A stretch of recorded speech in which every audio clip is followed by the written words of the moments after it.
जय माता की प्यारे दोस्तों, कैसे हैं आप सब।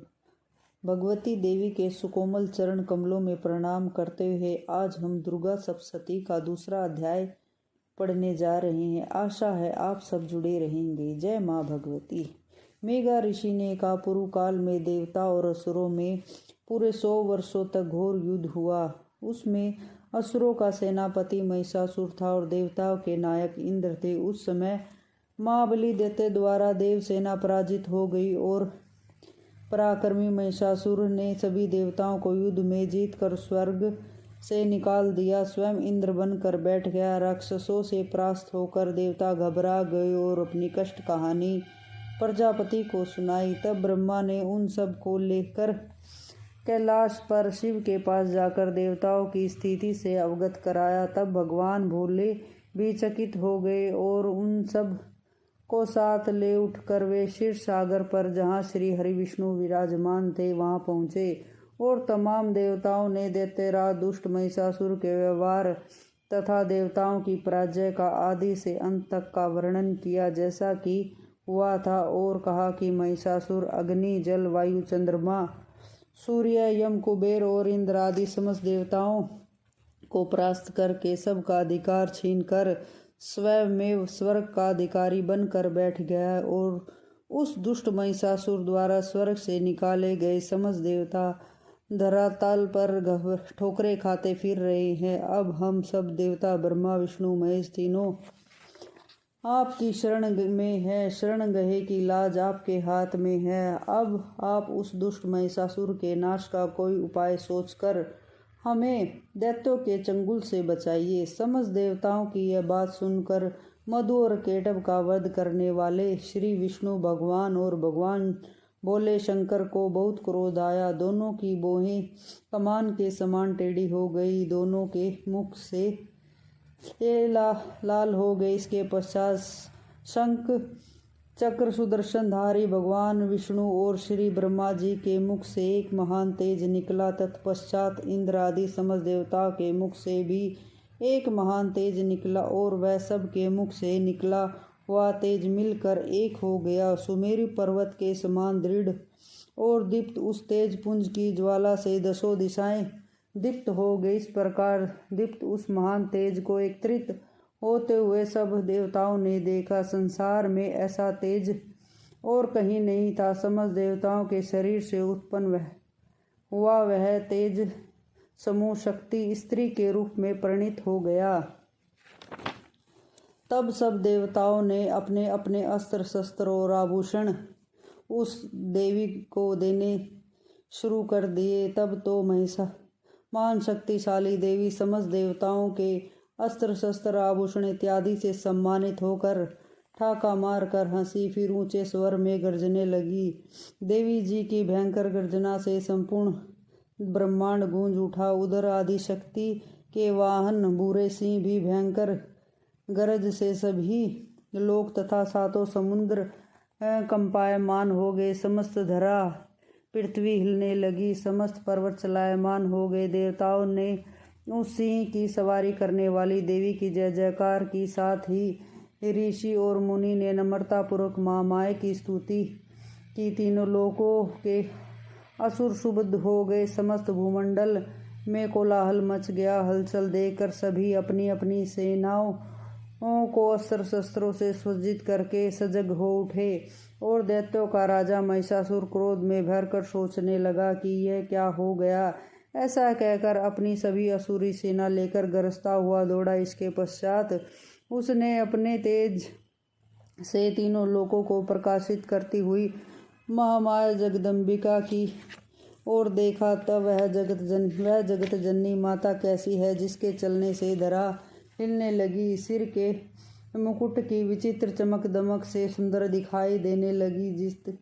जिनके धनुष की टंकोर से पृथ्वी, आकाश तथा पाताल में हलचल मच गई। विशाल 1000 भुजाओं से 10 दिशाओं को व्याप्त करती हुई महामाई को महिषासुर ने देखा। तत्पश्चात असुरों से द्वेष करने वाले दैत्यों से युद्ध आरंभ हो गया। दोनों ओर से अनेक प्रकार के प्रहार से दसों दिशाओं में अंत तक ज्वाला ही ज्वाला नजर आने लगी। महिषासुर की विशाल सेना का सेनापति महाबली चिक्षुर था। उसने और चामर नामक राक्षस ने महान शक्तिशाली चतुरांगनी सेना, जो हाथी घोड़े रथ और पैदल चलने वालों से युक्त थी, लेकर देवी जी से युद्ध किया। उदगर नामक महाबली दैत्य ने दैत्यों की अपार सेना, जिसमें 60,000 रथ थे, लेकर युद्ध किया। उधर महाहनु नामक असुर आयुध 10,000 सेना और 1,000 रथों तथा अनेक प्रकार की युद्ध सामग्री सहित युद्ध क्षेत्र में आया। इस हिसाब से असीलोमा नामक दैत्य 50 नियुक्त अर्थात 50 करोड़ रथों को लेकर युद्ध में आ डटा। और वाशकल नामक दैत्य ने हाथी घोड़े और अनगणित समूहों से युक्त 60,000 सेना लेकर युद्ध भूमि में देवी से युद्ध किया। फिर करोड़ों रथों को लेकर युद्ध किया। इसके पश्चात विडलाख्या दैत्य भी 5 अरब रथों को लेकर देवी से लड़ा। और भी अनेक दैत्य लाखों की संख्या में हाथी घोड़े रथ को लेकर इकट्ठा होकर परम ज्योति स्वरूपणी देवी से लड़े। तत्पश्चात कोटि कोटि पदार्थ अर्थात असंख्य करोड़ों करोड़ों हजारों की संख्या में रथ तथा हाथी घोड़ों से युक्त वह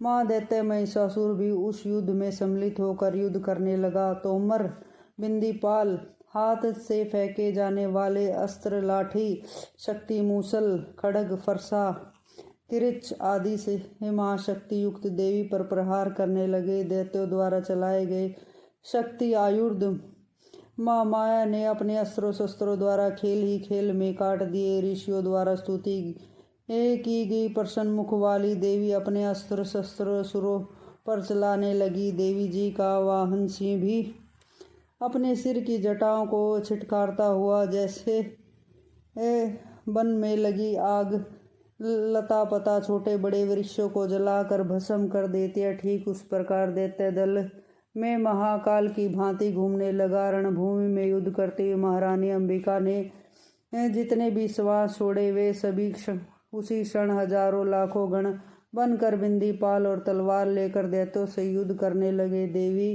के महाशक्तिशाली गण दैत्यों का संहार करते हुए ढोल, शंख, नरसिंह इत्यादि बजाते हुए चिंघाड़ते। तत्पश्चात महारानी महामाया ने गदा, त्रिशूल, महाशक्ति नामक अस्त्रों की वर्षा कर दी, जिसके प्रहार से अनगिनत दैत्यों को मारकर रणभूमि में सदा के लिए सुला दिया और बहुतों को भयंकर घंटे के शब्द से मूर्छित कर दिया और उनको बांध बांध कर बुरी तरह घसीटा। कुछ दैत्यों के तेज खड्ग से गिरने से सैकड़ों टुकड़े हो गए और कुछ दैत्य गदा के प्रहार से पिस गए और कितने ही मूसलों के प्रहार से मुख से रक्त वमन करने लगे। कितने ही दैत्य के हृदय में त्रिशूल लग जाने से छाती में आर पार छेद हो गया और अनेक दैत्य बाणों के प्रहार से रणभूमि में ऊपर नीचे गिरने लगे। बहुत से दैत्य माँ माया के भयानक रूप को देखकर बिना मारे ही मर गए। कितने ही अंग भंग होकर पड़े हुए कर्रा रहे, कितने ही की भुजाएं कट गई, कितने के सिर कट गए, कितने ही के बिना सिर के धड़ के ही फिर रहे हैं। बड़े बड़े महाबली दैत्य जांघाओं के कट जाने पर पड़े ही पड़े करा रहे हैं। कुछ दैत्यों की एक भुजा, एक आंख और एक पैर कट गया है, बिना सिर के धड़ से देवी जी के साथ युद्ध कर रहे हैं।